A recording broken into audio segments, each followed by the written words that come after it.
She killed her husband and then tried to frame her 7-year-old daughter for his murder. This case is insane. The twists and turns in it are absolutely unbelievable. And I apologize in advance if you hear any weird noises while I'm recording this video. I just adopted this little rescue girl, Sunny, and she's feeling very plateful right now. Mike and Lori Shaver have been called high school sweethearts, but in reality, they have been together since middle school. They started dating in the 7th grade. They got married fresh out of high school, had 2 children, a daughter and a son. And then the family moved from New York to Florida so that Mike could take a technician job at Disney World. And for a little bit, it seemed like the family had everything. But in February of 2018, an old childhood friend of Mike's from New York reported to the police that no one had seen or heard from Mike Shaver in nearly 3 years. Not a single soul had physically seen Mike since November 7th of 2015, and this wasn't reported until February of 2018. This friend also reported to the police that there was still activity on Mike's social media accounts, but he believed that this was someone pretending to be Mike to make it look like he was okay.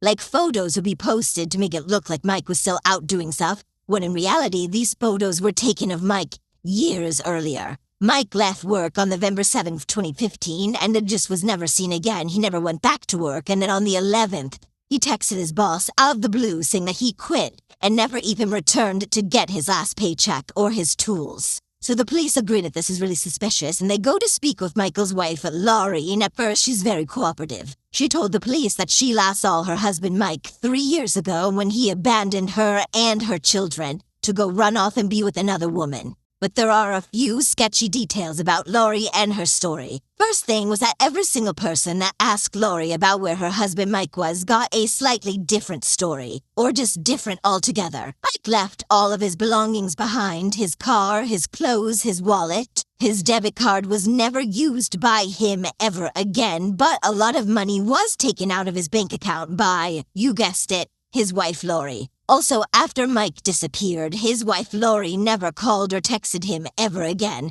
And if my husband left me and my 2 kids to go be with another woman, you best believe I would have at least sent him one angry text. And people that knew Mike thought it was really suspicious that shortly after he disappeared, his wife laid concrete down in their backyard and then built a fire pit over it. I'm sure you guys know where this is going. Also, less than 1 year after Mike disappeared, his wife Lori remarried. Of course, this was an unofficial ceremony because Lori was still technically married to Mike. That's another thing. After Mike disappeared, Lori never bothered to file for divorce, custody, or child support. But her wedding ceremony with her second husband took place in her backyard only feet away from that concrete fire pit. The police wanted to go search around and check out this fire pit, but Lori, who just a second ago was really nice and cooperative, got extremely agitated and kicked out the police. So the police returned with a warrant and cadaver dogs. And in a shallow grave 3 feet under that slab of concrete were the remains of Mike Shaver. He had been there for over 2 years. To this day, his wife will claim that she had no idea that he was there, but this is how she reacted to the police telling her that they found his remains in her backyard. You're done out here, and you guys are welcome to come back anytime. Every time if you have a sec, I would like to just run over just list of items real quick with you over the phone, let you know the items of the boxy. Okay, absolutely. Flash drive, a photograph, miscellaneous paperwork, projectiles, and shooting skeletons for me. So as far as all that stuff goes, do you have any questions? Yes, okay. Do I need to sign any of that paperwork, or it's just out there, it's just at the property, yes ma'am. Okay. All right, thank you so much. If we would still love to sit down with you. Is there any way that we can make that happen? Okay, thank you. Okay. For over 2 years, Lori pretended that her husband Mike was still alive, and that entire time she was selling off his belongings, withdrawing money out of his bank account. She was cashing checks that were in his name and posting on his social media accounts, pretending to be him. Now, this is really crazy. Around the time that Mike disappeared, Lori was having an affair with this man named Jeremy. But this guy, Jeremy, was also married. He was also having an affair, and he didn't see Lori as anything serious. This was just a hookup for him. Well, shortly after her husband, Mike, disappeared, Lori got Jeremy's name tattooed right above her private area.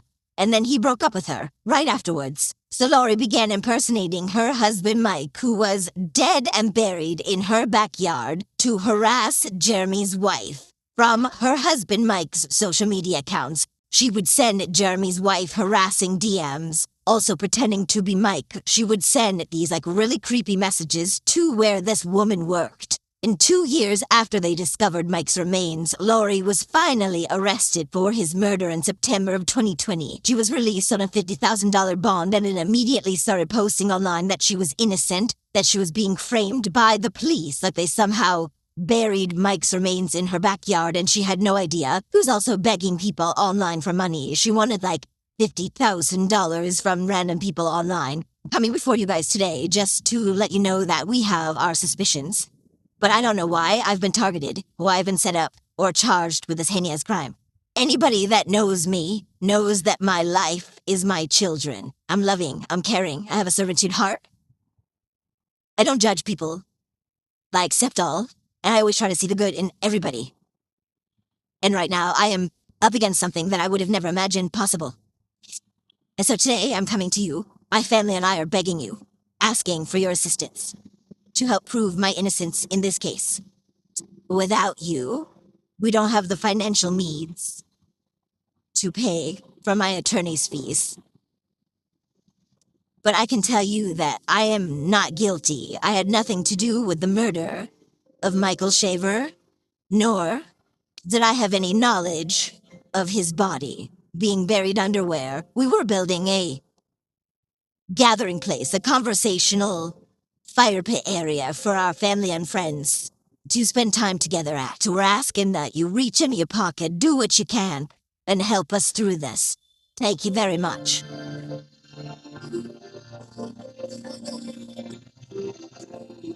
And her trial finally began in 2024, almost an entire decade since Mike had been murdered. Mike died from a single shot to the back of his head from a .38 caliber weapon, which was the exact kind of weapon that Lori owned. Shortly before Mike died, he claimed that in a heated argument with his wife that she pulled that exact weapon on him. And after this, Mike actually tried to separate from Lori. He moved out of the house for a small amount of time. He started dating a co-worker, which really upset his wife, Lori, which could have been a possible motive. There's also been many reports that Lori is super violent and aggressive with her second husband. There's also a report that on at least one occasion, she threatened to shoot and kill her entire family. At the time for Lori's murder trial, she had a new defense strategy, and that was that her and Michael's daughter, Isabel, was the one that actually killed him. And at her trial, her daughter, Isabel, who was only 14 years old, took the stand and confessed that she was the one that shot and killed her dad. She claimed that day her parents were fighting, so she grabbed her mom's weapon and shot and killed her dad to protect her mom.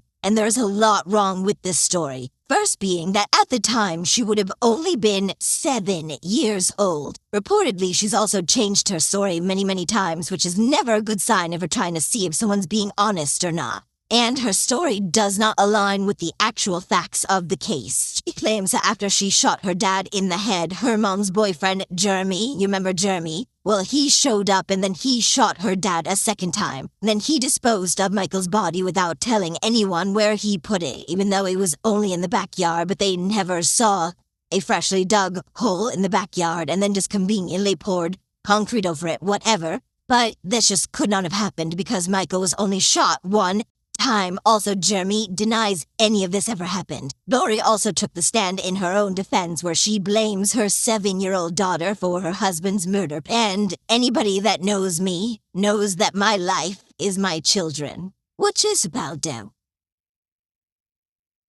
Shit. I heard a gunshot? Nah. She also claims that only minutes after her 7-year-old daughter killed her father, she just brought her kids to school. Took the jury only 4 hours to come back and say that Lori was guilty for the second-degree murder of her husband, and she was sentenced to life in prison. But people are pretty divided on this case. There's a lot of people that actually do believe that her daughter was the one that killed Mike. It's widely believed that Lori told her 14-year-old daughter to take the blame for it because she would get a slap on the wrist and then she could, protect her mom. Either that or there's people that believe that she was manipulated and convinced that she was actually the one that do it and that's why she confessed. I personally believe that Lori is guilty as sin, and she made her daughter lie for her. Her daughter would be like 15 or 16 years old right now, and I would not be surprised if one day soon in the next couple years, she comes out with a video saying my mom made me confess my dad's murder. Let me know what you guys think, because I'm really interested to see where you guys lie. Thank you so much for watching to end this video listening to Mike Shaver's story. Let me know all your thoughts in the comments. While you're there, please let me know what case you want to see me cover next. Thank you to everyone that suggested that I covered this case. Please be a good person to your fellow person. I will see you guys all next time on my next video.